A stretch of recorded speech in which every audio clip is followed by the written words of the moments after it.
ಅಲ್ಲ, ಲೈಫಲ್ಲಿ ನಾವೇನಾದರೂ ಅಚೀವ್ ಮಾಡಬೇಕು, we have to be very focused. ಜೀವನದಲ್ಲಿ ಏನಾದರೂ ಒಂದು ಸಾಧನೆ ಮಾಡೋಣ, ನಮಗೆ ಅಂತ ಇರೋರನ್ನ ನಾವು ಚೆನ್ನಾಗಿ ನೋಡ್ಕೊಳ್ಳೋಣ, ನಾವು ಚೆನ್ನಾಗಿರೋಣ, ಖುಷಿ ಪಡಿಸೋಣ, ಇಷ್ಟೇ. ಸೊ ದಯವಿಟ್ಟು 23ನೇ ತಾರೀಕು ಜನವರಿ ನನ್ನ 2 ಸಿನಿಮಾ ರಿಲೀಸ್ ಆಗ್ತಿದೆ. ದಯವಿಟ್ಟು ನೋಡ್ತೀರಾ ಅಲ್ವಾ? ಅಲ್ಲ, ಬರೀ ಹೆಣ್ಮಕ್ಳ ಬಗ್ಗೆ ಮಾತಾಡಿದ ತಕ್ಷಣ ಬರೀ ಹೆಣ್ಮಕ್ಳು ತಿಂತಾರೆ. ಯಾಕಪ್ಪ ಗಂಡ್ಮಕ್ಳು ಎಲ್ಲಿ?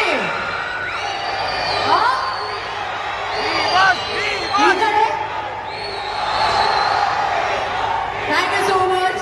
ರಾಮನಗರಕ್ಕೆ ಬಂದು ತುಂಬಾ ತುಂಬಾ ತುಂಬಾ ಖುಷಿ ಆಯ್ತು. ಆ್ಯಂಡ್ ನಾ ಅವಾಗಲೇ ಹೇಳ್ದಂಗೆ ಮೊದಲೇ ಬಾರಿಗೆ ಬಂದಿರೋದು ಈ ಥರ ಒಂದು ಕಾರ್ಯಕ್ರಮಕ್ಕೆ. ತುಂಬಾ ಖುಷಿ ಆಗುತ್ತೆ ನನಗೆ ಈ ಥರ ಜನಗಳನ್ನ ನೋಡಿದಾಗ. ಅವ್ರು ಕೊಡುವಂಥ ಪ್ರೀತಿ, ನಿಮ್ಮ ಪ್ರೀತಿಯಿಂದ